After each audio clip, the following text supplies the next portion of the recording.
I like how I start by cleaning the camera. So prepared.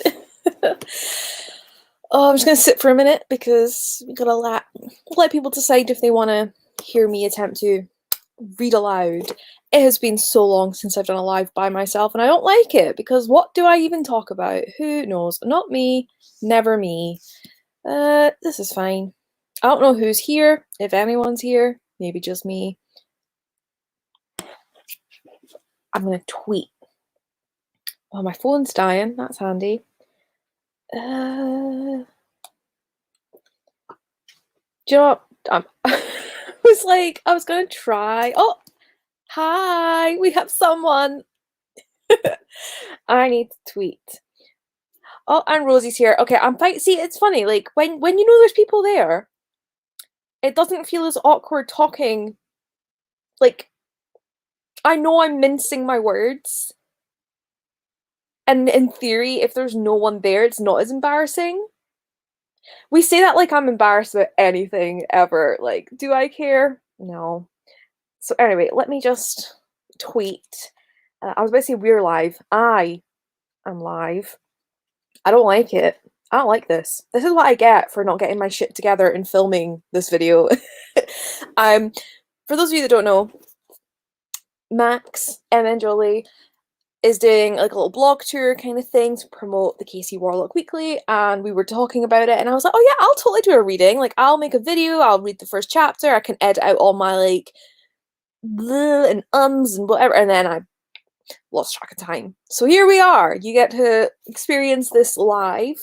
It's only about 10 pages, the first chapter, but it's going to be a struggle, so look forward to that. Have a drink every time I trip over my words. Please don't. Don't want you to die. Anyway, I'm just procrastinating now because as soon as I've done this, I need to go back and do more work, and I don't want to do work because I'm doing like accounting stuff. Can people please stop? Sorry, I'm getting messages and I'm forgetting. Yeah. Who am I lying to? Who am I lying to? Honestly. Right. Every time I start a live, I start getting business messages and then I lose train of thought. What I was saying is once I'm done this, I have to go and do more account stuff, which is math. And I ain't good at that, so I don't want to do that. I've got to, and this is also like I've totaled up the money I've brought in through my business, but now I need to total how much money I've spent, and then that will tell me how much I've actually not earned yet. So we love that. The rats are also out and having a bit of a scuffle. So if you're squeaking, you should be used to it by now. So the KC Warlock Weekly. This is a pretty short little book. It is the first in a trilogy series. I think it's a series of some sort. Oh. Do you know what? It really wouldn't. Like, I wish productivity sprints worked for me, but I'm realizing me and sprints, I get into the work about halfway through the sprint. So when the sprint ends, I'm like in the zone. I'm like, no, I don't want to talk now. I want to do my work. So no. Exactly, Rosie.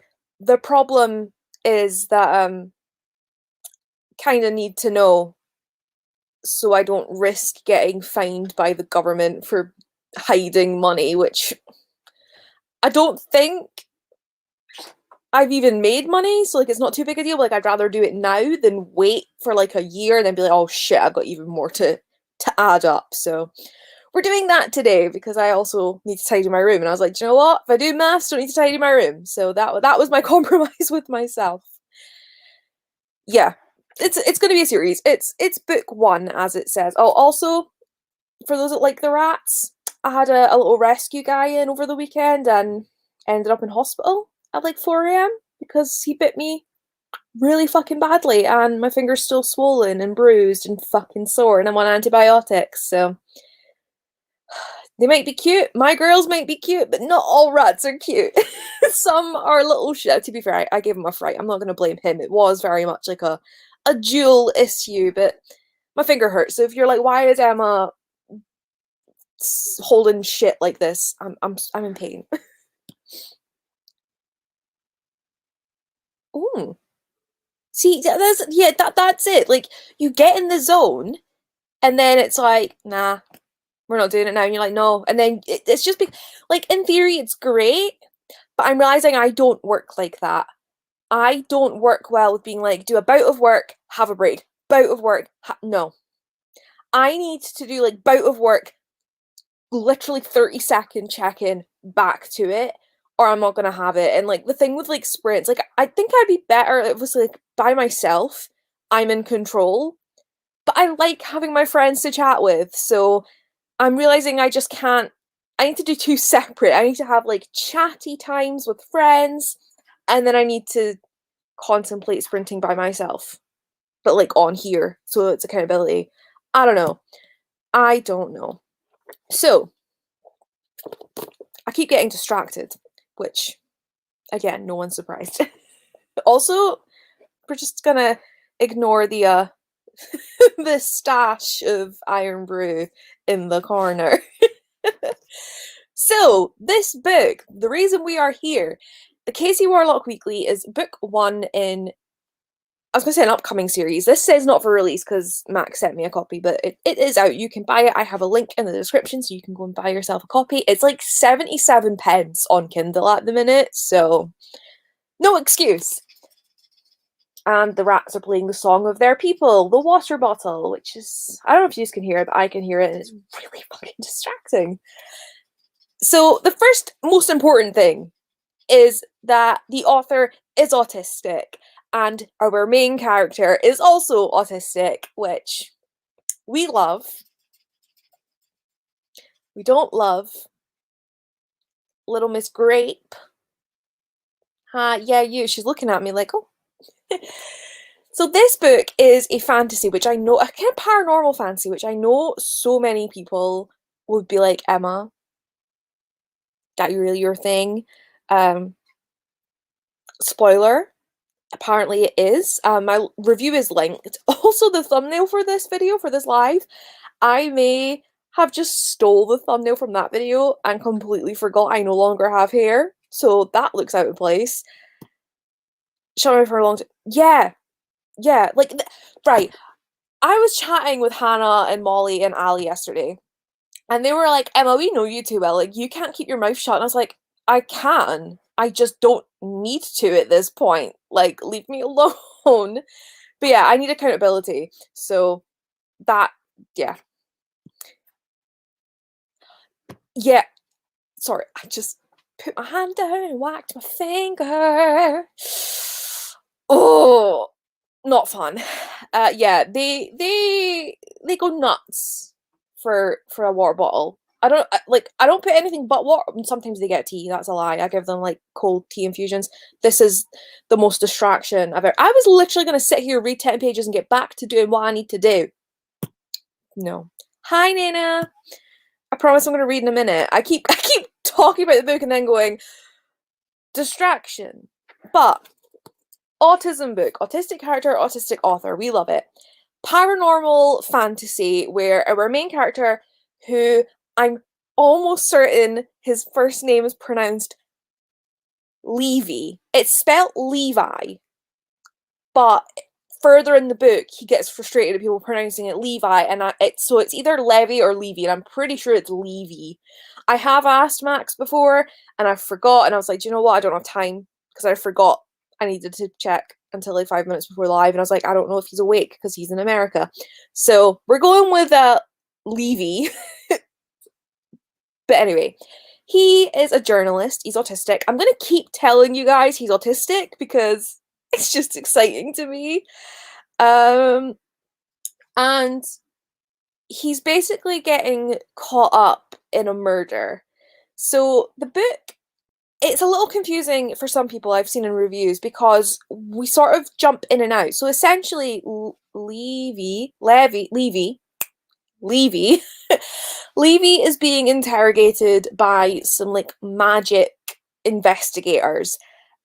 But the main thing of the story, it's like him telling them what happened. So our main narrative is like him kind of just reliving what happened, but sometimes it pulls back and you've got the investigator being like, wait, what? So I don't know if that happens in the first chapter. I think it does. But I really liked it. It was just a lot of fun. It was quick.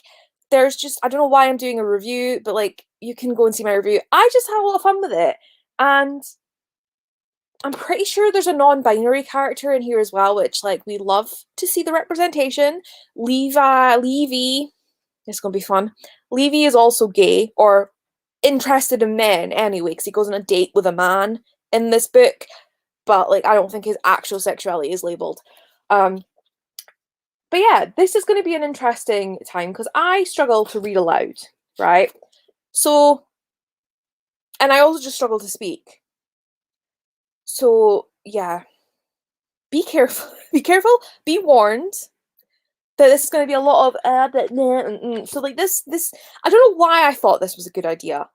Well, because originally it was going to be a video, and it was going to be me being able to edit out stumbling over words, but here we are. Non-binary character, yep. Other book has ace rep. Yeah, I think he said that as well because I'm sure he's on the ace spectrum himself. So all the representation, these are self-published, so the paperbacks are a little bit more expensive, but as I said, 70 odd pence on Kindle.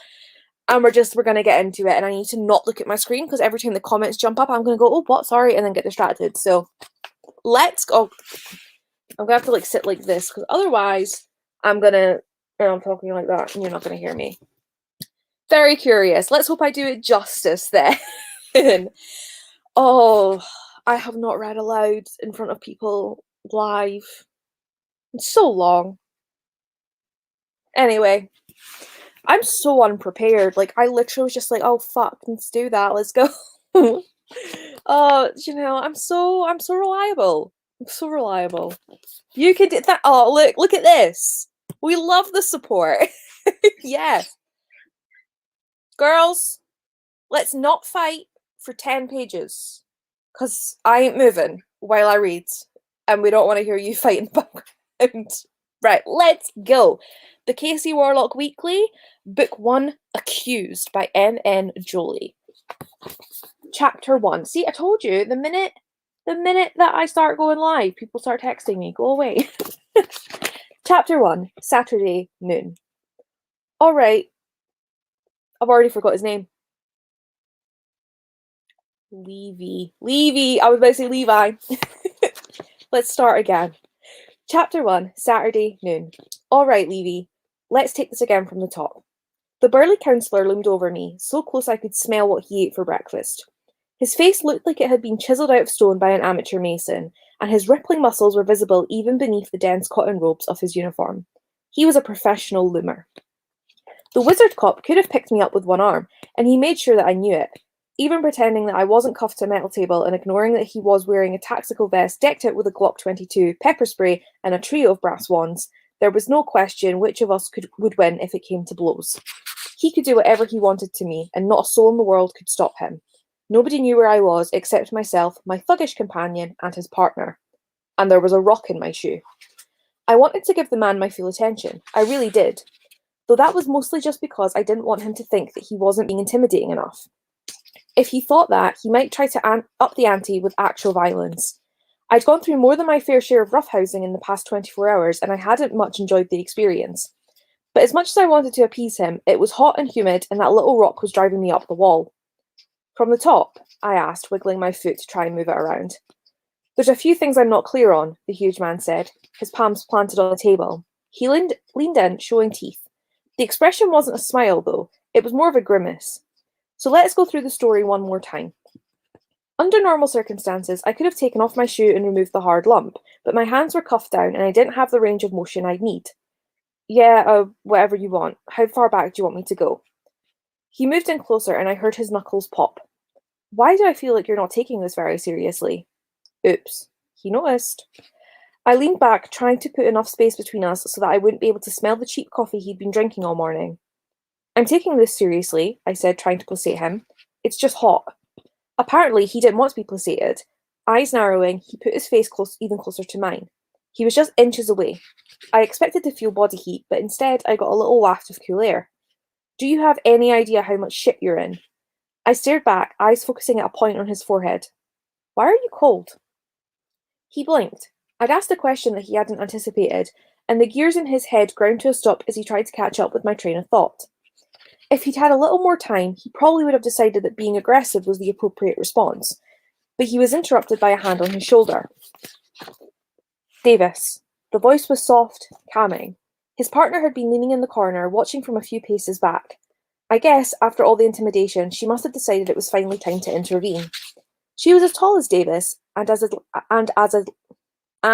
as athletic, though she was built for endurance more than raw strength. Even their haircuts matched, both trimmed to a short, practical length that wouldn't get in the way. Let's take a little break. The space around us fell deathly silent, save for a slight scratching noise as the notepad on the table transcribed our conversation automatically. After half a second, that too fell silent.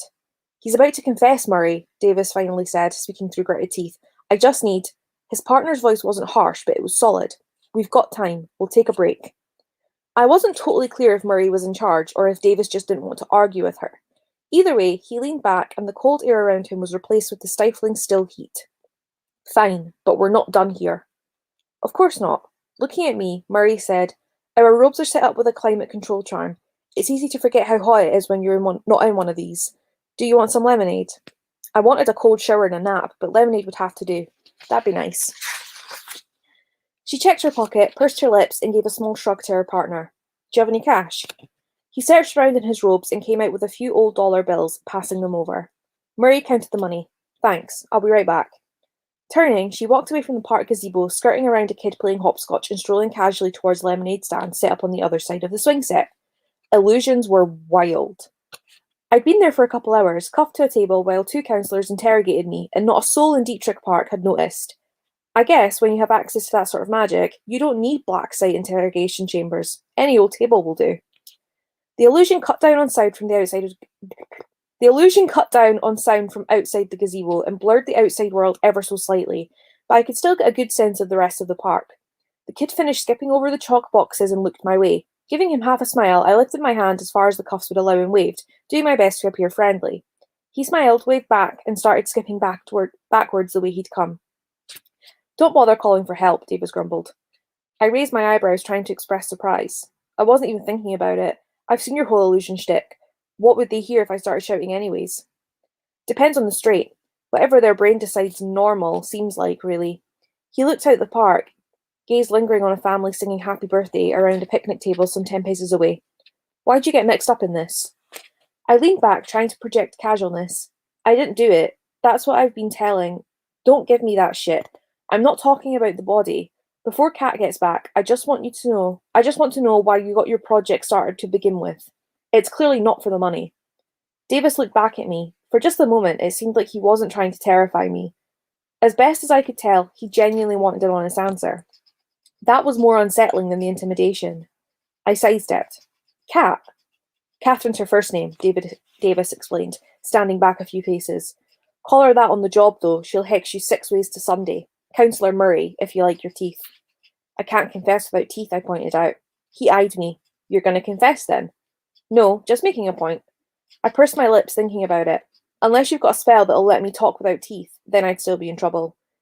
It was the wrong thing to say. I pieced this together by reading Davis's body language.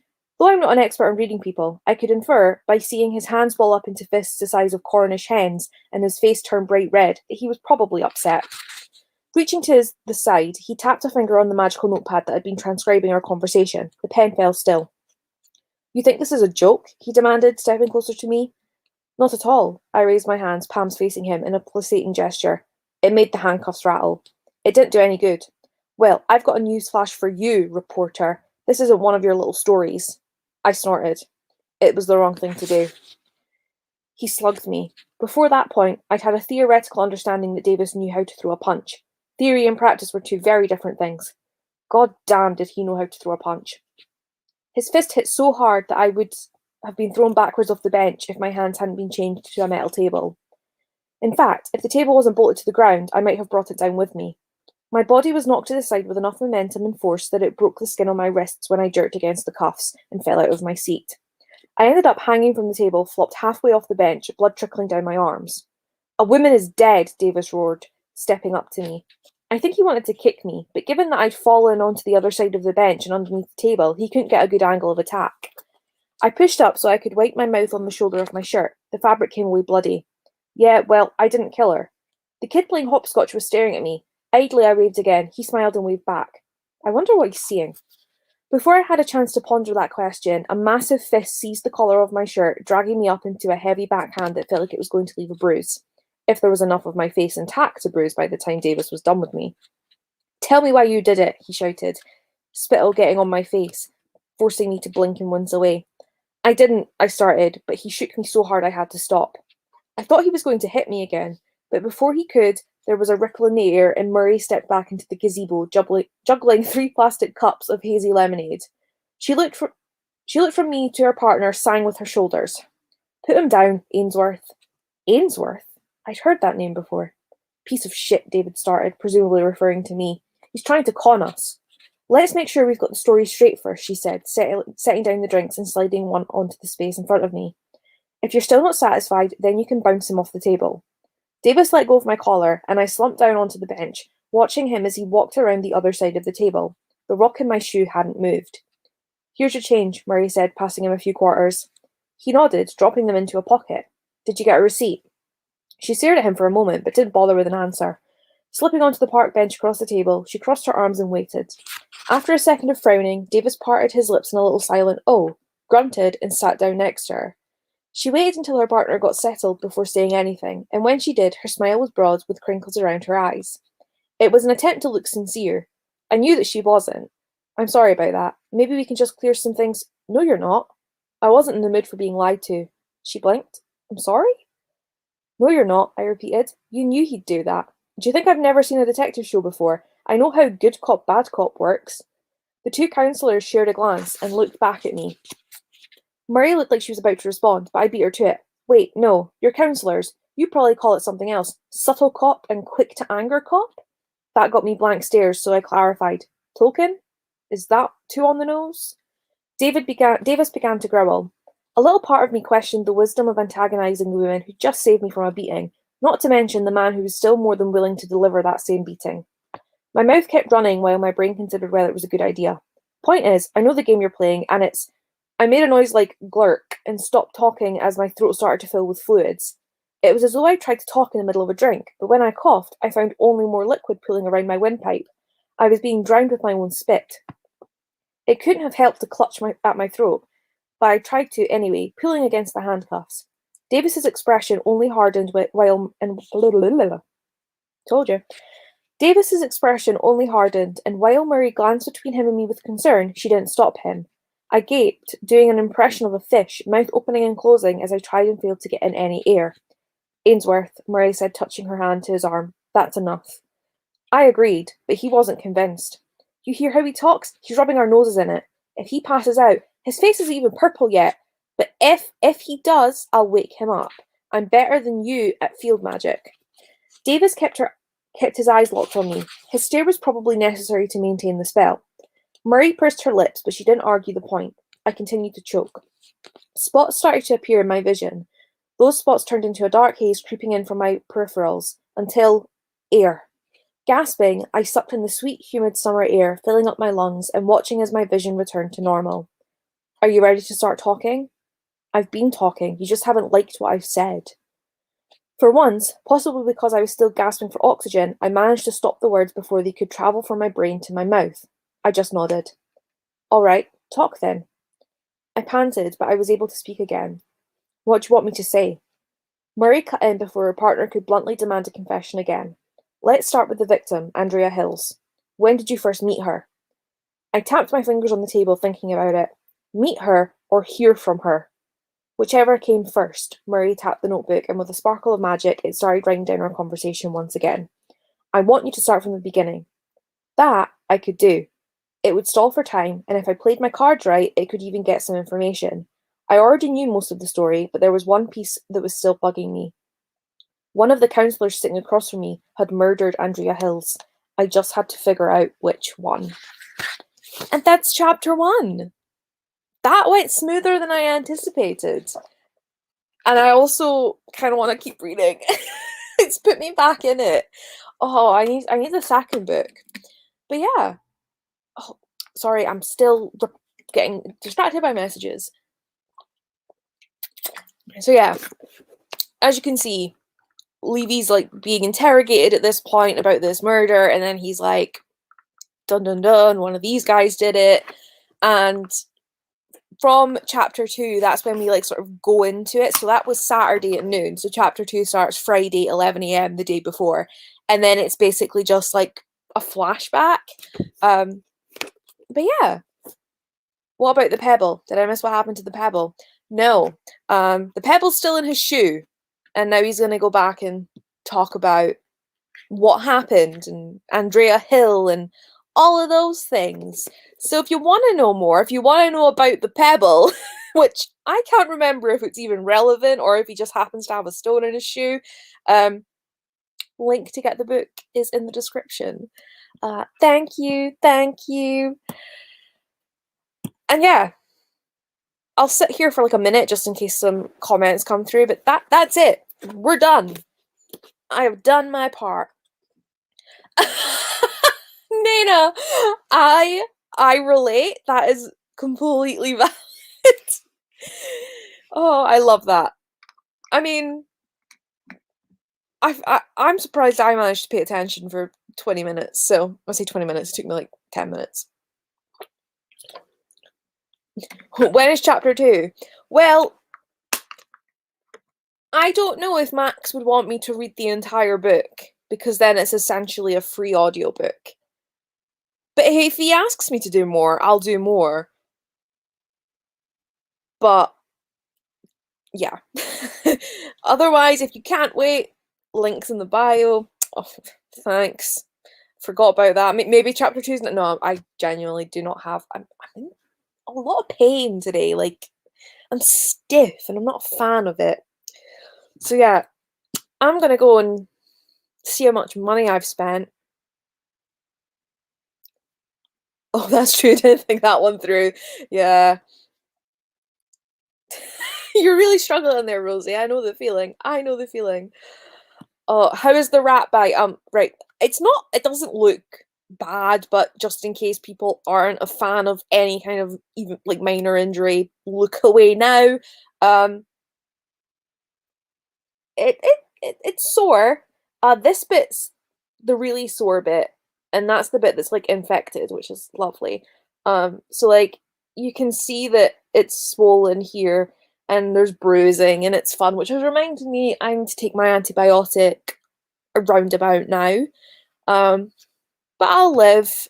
Dougal, the rat in question, has been introduced to his new cage mate, and they are getting on pretty well. Like, they've had some scuffles, but it's to be expected with older male rats especially.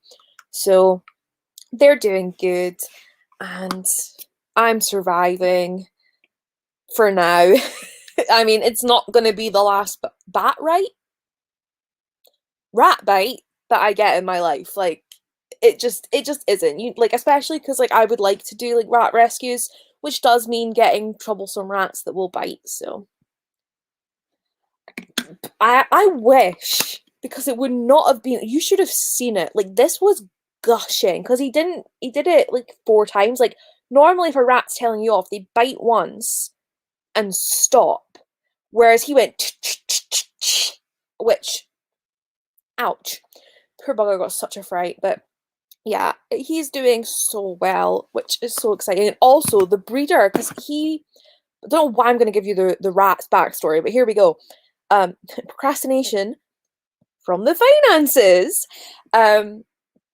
So Dougal was bred from a breeder who lives local to me. And then his owner like couldn't look after him anymore, whatever. So I had to like give him back to the breeder. And when I went to pick him up, this breeder just had baby rats, like week-old baby rats. Well, they're 2 weeks old now. But she was like, "Oh, do you want to see the babies?" And I was like, "Yes, I want to see the babies." And I was messaging her yesterday just saying, like, thanks again for letting us have Dougal. Like, they're getting on well, blah, blah. And she's like, "That's great." And we've been talking about the fact that like one day I would consider maybe having a rattery of my own. Like it's cheap to run and you don't get any money really for it. Like it's completely not for profit. But like we were talking about it and she was like, when the kittens are a few weeks older, if you want to come round and help me socialize them. And I was like, I'm so excited. But yeah, Emma for bat rights. Yes, bat rights all the way. I don't know what rights bats currently have, but I'm sure they could get some more. Oh, I'm losing my mind. I just remembered as well, I've also got to work on a job application today. I'm feeling very a job. You might have seen it on Twitter. The local independent bookstore has just announced that they're looking for booksellers. Now, I used to be a bookseller, and I loved it, but the company was pretty shitty. Big corporate company, management was awful. It was not a good time. But that was 4 years ago. So part of me is like, oh, I'm gonna apply for this job, but I'm also fucking terrified that having not been in employment for 4 years, like, well, I wasn't employed. Okay, doesn't really count. I was with my neighbors and it was 6 hours, but essentially not being in employment for someone I don't know. I'm a little scared that it's too much for me, but like at the same time, I'm really excited by the thought of it. Like, I don't know. So I need to go and do that. But yes, baby rats are exciting. And yes, I can do it. I can do finances. And maybe it'll either do one of two things. One, it will confirm I do not have money and need to stop buying shit. Or I will surprise myself and discover I've actually started making money through my business. And it'll be brilliant. Yeah, like that's the thing. It's one of these things where like it's scary because of that bad experience, but I know I can't put that onto someone else. And especially this is a small independent store. They're gonna be better at this shit. I mean, they pay the living wage. So in Scotland, so you have minimum wage, right? Which the government is like, this is the bare minimum you need to pay people. And corporate tend to do that. I think when I became a senior bookseller at Waterstones, I got slightly more, like 20 pence more an hour. But it's bullshit. They barely pay you like a living wage. So Scotland has this thing called the living wage, and it's where they've said, to live in Scotland decently, to have a house and food and some luxuries, you need to earn this much an hour. So a lot of businesses, such as this bookshop, they're like, screw the minimum wage, we're going to pay you the living wage. Which, granted, it's still not like, oh my god, this is an amazing wage, but it's so much better than minimum. And I think any employer that is willing to do that, especially when they're a small business, an independent business, that they're open to like working with their staff. And I mean, I think the thing that I'm mostly scared about is I feel too confident because like I read it and obviously they're like, oh, ex-booksellers, and if you can do this, knowledge of books, like to apply you have to write a review of a book. And I'm like, it's what I do. But then they've also put like desirable would be like someone who can illustrate and like do art and stuff. And I'm like, I literally have an art business. So it's that way where I'm like, I know I can do it. I've just gotta do it. So that's the plan today, is to edit my covering letter, update my CV, and decide which two books. I need to do a fiction and a non-fiction, so I need to decide which two books that I'm going to review. I mean, I'm probably going to do Show Us Who You Are by Elle McNichol, because autism rap. Exactly. So yeah, that's the plan, and then it'll be lunchtime. Lunchtime, dinner time, even. It's 3:30. But no, thank you guys for being here. I hope you guys were interested in the book. I've already forgot where I put it. There we go. You can check it out. I can't do things with this hand. You can check it out on Amazon or from Max's website.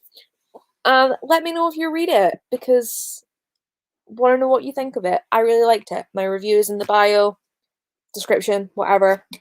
That's it. That's all I have for you today. Oh, I feel so accomplished. I need to stop. I need to stop reading messages while I'm sitting on a live. Like, don't mind me. More important. Thank you, Rosie. I'm really excited to have food and lie in bed and watch TV tonight. gonna be great. Read a book, maybe. This is the one thing that I don't like, because obviously, like, I'm like ending the live, but like I know it can take a minute for comments to come through, so I don't want to just like sit in silence for comments. But if I keep talking, then I'm like, you guys will probably comment more, and then I'm gonna end it, and your comments aren't gonna come through, and then I feel mean. So stop commenting now. Say goodbye if you're saying goodbye, and stop commenting. That was a really big intake of breath to just not do anything. Like, right, we're just gonna sit for a second. Oh, my fingers are really cold. Do you know what we're gonna do? We're gonna crack open the iron brew, if I can reach it. I don't make this easy for me. Got the brew. We're sorted. Yep. Bye, Nana. Bye, Veronica. And Rosie. Rosie's got it. Bye, guys. Thanks for being here. Na, na, na, na, na. Hey, and